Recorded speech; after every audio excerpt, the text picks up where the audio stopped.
Sabah hayır olsun Yana. Sabah hayır olsun mama. Sen niye yaparsın? Ben Ben bilmiyorum. Hem öğrenmiş. Arımızı kaldırırız. Sonra aşağı kol veririz. Kanat gibi açarız. Yanlarımıza toplarız. Artur, kaç gün var bir haftada? Bir haftada var 2 gün. Sırala onları.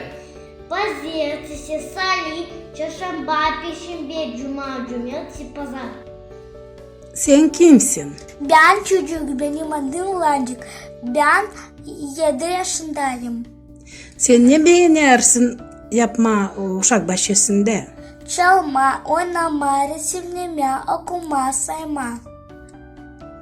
Liza, kutlarım seni doğuma gününle. Mamacığım çok sağ ol. Hala kafadarlı. Bu mama, bu baba, bu kız kardeşimden. Vanya, sen ne yapıyorsun? Ben oynarım maşinayla.